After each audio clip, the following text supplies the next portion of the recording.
আসমা ইশারার পরিচয়। আসমা ইশারা ওই সমস্ত ইসিমকে বলে যে ইসিম দ্বারা নিকটবর্তী অথবা দূরবর্তী অবলিক একটা চিহ্ন দিছি, নিকটবর্তী অথবা দূরবর্তী কোনো ব্যক্তিবস্তুর প্রতি ইশারা করা হয়। যেমন দেখো মিসাল দিয়েছি, হাদা রজুলুন, ইনি একজন লোক, যালিকা রজুলু, ওই লোকটি। তো কাছের লোককে বোঝাতে হাদা ব্যবহার হলো, আর দূরবর্তী কোনো ব্যক্তিবস্তু বোঝাতে যালিকা ব্যবহার হলো। আবার বলছে আসমা ইশারাগুলো তিনটি পদ্ধতিতে ব্যবহার হয়। আসমা ইশারাগুলো যেগুলো আমাদের বইয়ে লেখা আছে, দা দানে দানে, তা তি তিহ দিহ দিহি তিহি তানে তানে উলাইবিল কাসম, এই আসমা ইশারাগুলো তিনটি পদ্ধতিতে ব্যবহার হয়। এক নাম্বার করিব, কিছু আছে নিকটবর্তী বোঝায়, কিছু আসমা ইশারা নিকটবর্তীর জন্য ব্যবহার হয়। আর দ্বিতীয় নম্বর হচ্ছে মুতাওয়াসসিতা, মানে কিছু আছে মধ্যম বোঝায়, অর্থাৎ মাঝের জিনিসকে বোঝায়, কাছেরও না দূরেরও না, মাঝের কোনো ব্যক্তিবস্তুকে বোঝায়। আর তিন নম্বর দেখো বাই, এটা দূরবর্তী ব্যক্তিবস্তুকে বোঝায়। ঠিক আছে, তো আমরা তিন প্রকার আমরা বিস্তারিত আলোচনা করব। নিকটবর্তী ইসমে ইশারা এর ব্যবহার, মানে যে সমস্ত ইসমে ইশারাগুলো নিকটবর্তী ব্যক্তিবস্তুর জন্য ব্যবহার হয় সেগুলো আলোচনা। করিব লিল মুযাক্কার, মানে বস্তুবাচক অথবা প্রাণীবাচক মুযাক্কার শব্দ ব্যবহার। করিব লিল মুযাক্কার মানে নিকটবর্তী ব্যক্তিবাচক এবং বস্তুবাচক শব্দের ব্যবহার। যেমন হাদা, হাদানে, হাদাইনে, হাদা এক বচন, হাদানে, হাদাইনে দ্বিবচন, হা উলাই বহুবচন। আর হাদিহি এটা বস্তুর ক্ষেত্রে, এটা আমরা উদাহরণে স্পষ্ট হবে। দেখো উদাহরণ আসি তাহলে বুঝতে পারবে। যেমন হাদা রজুলান, মুসরান ইলাই যদি এক বচন হয় তাহলে ইসমে ইশারা এক বচন হবে। হাদা রজুলান, ইনি একজন লোক।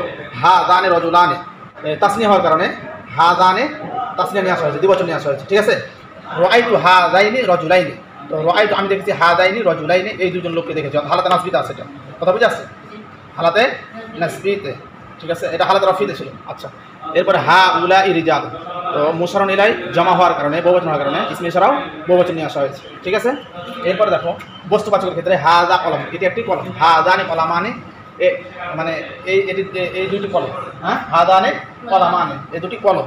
আর রাআইতু কি রাআইতু হাতাইনি কলামাইনি, আমি এই দুটি কলমকে দেখেছি। রাআইতু হাতাইনি কলামাইনি, হালাতে নাসবিতে আর কি এটা ব্যবহার হয়। আচ্ছা, হাদিহি আকলাম, কলামুনে জমা আকলামুন, তো বস্তুবাচক হওয়ার কারণে এখানে হা উলাই আকলামুন বলা যাবে না, শুধুমাত্র প্রাণীবাচক হলে হা উলাই বলতে হবে। আর যদি বস্তুবাচক হয় শব্দটি, মানে প্রাণহীন হয়, তাহলে বলতে হবে হাদিহি আকলামুন, এইগুলো কলম। হাদিহি আকলাম, এগুলো কলম।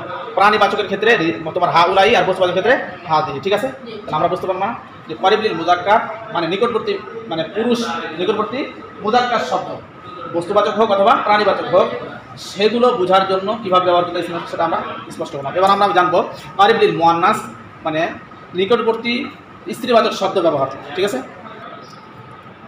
করিব লিল মুআন্নাস, নিকটবর্তী ব্যক্তি বস্তু বোঝার জন্য ইসমে ইশারার ব্যবহার।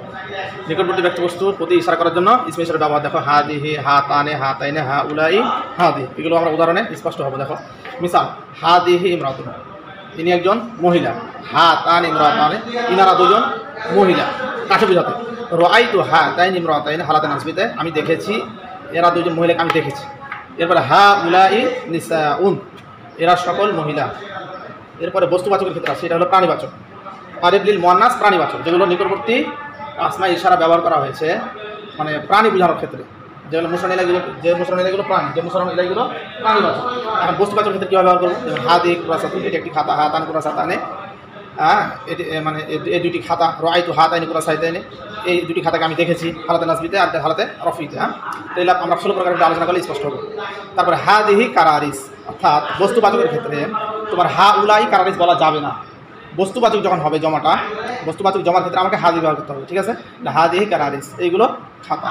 তো আমরা স্পষ্ট হলাম করিব লিল মুযাক্কার এবং করিব লিল মুআন্নাসের জন্য আলাদা আলাদা ব্যবহার আছে। ঠিক আছে, এরপর আমরা আলোচনা করবো তোমরা মুতাআসসির, আসমা ইশারা মুতাআসসির, যেগুলো মধ্যমপন্থী আসমা ইশারা, সেগুলো আলোচনা করবো। আলহামদুলিল্লাহ, ইসমে ইশারা লিল মুতাআসসির, মানে কিছু ইসমে ইশারা আছে যেগুলো মধ্যবর্তী ব্যক্তিবস্তুকে চিহ্নিত করে বা ইঙ্গিত করে, মধ্যবর্তী কোনো ব্যক্তিবস্তুর প্রতি ইঙ্গিত করে। যেমন মুযাক্কারের জন্য ব্যবহার হয় যাকা, যাকুমা, যাকুম, যার শুরুতে একটি আলিফ এবং তারপরে একটি খেতাব, কাপে খেতাব যুক্ত করলে এটা মধ্যবর্তী বোঝায়। ঠিক আছে, যাকা, যাকুমা, যাকুম। দেখো উদাহরণ আসো, যাকা রজুলুন, মানে মাঝের একজন লোককে বোঝাচ্ছে আমি, মানে খুব দূরেও নাও নিকটে না, দূরেও নাই আবার নিকটে না, তাই বলছি যাকা রজুলুন, এই লোকটি। যাকুমা রজুলানে, মানে এই মাঝের দুইজন লোক। যাকুম রিজালুন, এই মাঝের সকল লোক। এরপরে মুআন্নাসের ক্ষেত্রে যাকি, যাকুমা, যাকুন্না। তো মিসাল দেখো, যাকি ইমরাতুন, এই মাঝের একজন মহিলা। যাকুমা ইমরাতানে, মাঝে দুইজন মহিলা। যাকুন্না নিসাউন, মাঝের সকল মহিলা। তাহলে আমরা নিকটবর্তী পড়লাম এর পূর্বেই, যে নিকটে বোঝাবে, কাছে যারা আছে, আবার দূরে যারা আছে সেটাও বোঝায়, কিন্তু মাঝে যারা আছে তাদের বোঝানোর জন্য এই ইসমে ইশারাগুলো ব্যবহার করতে হবে। যাকা, যাকমা, যাকুম, আর যাকি, যাকুমা, যাকুন্না। ঠিক আছে, আর এখানে যদি আমরা দূরবর্তী বোঝাতে চাই তাহলে আমরাকে এই যে যার পরে হ্যাঁ একটা লাম বৃদ্ধি করতে হবে, কাপ ঠিক থাকবে, যার পরে শুধু একটা লাম বৃদ্ধি করে যা আলিকা বানিয়ে দিতে হবে, তাহলে আমরা বুঝতে পারবো যে দূরবর্তী কোন ব্যক্তি বস্তুর প্রতি ইশারা করা হচ্ছে। আমরা সেটা নিয়ে আলোচনা করবো ইনশাআল্লাহ। ইসমে ইশারা লিল বাঈদ, দূরবর্তী ইসমে ইশারা, দূরবর্তী কোনো ব্যক্তি বস্তু বোঝার জন্য যে ইসমে ইশারাগুলো ব্যবহার করা হয় সেগুলোকে ইসমে ইশারা লিল বাঈদ বলে।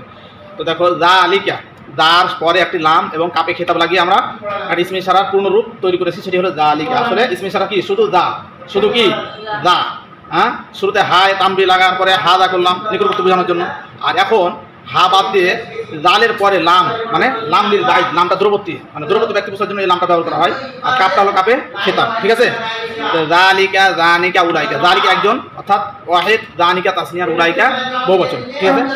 জালিকা রজুলুন, উনি একজন লোক, জানিকা রজুলানে তারা দুজন লোক, উলাইকা রিজালুন তারা সকল পুরুষ বা সকল লোক। এরপরে দেখো মুয়ান্নাসের জন্য তিলকা, তিলকা তানিকা উলাইকা, তিলকা ইমরাতুন, হ্যাঁ উনি একজন মহিলা, জানিকা ইমরাতানি তারা দুজন মহিলা, উলাইকা নিসাউন তারা সকল মহিলা। তো আলহামদুলিল্লাহ আমরা ইসমে ইশারা লিল করিব, ইসমে ইশারা লিল মুতাওয়াসসিত, ইসমে ইশারা লিল বাঈদ, আমরা নিকটবর্তী এবং মধ্যবর্তী এবং দূরবর্তী তিনটা পদ্ধতি ইসমে ইশারা ব্যবহার হয়, তিনটাই আমরা আলোচনা করলাম ইনশাআল্লাহ আলহামদুলিল্লাহ। তো পরবর্তী ইনশাআল্লাহ আমরা আলোচনা করবো আসমায়ে মৌসুলাকে নিয়ে।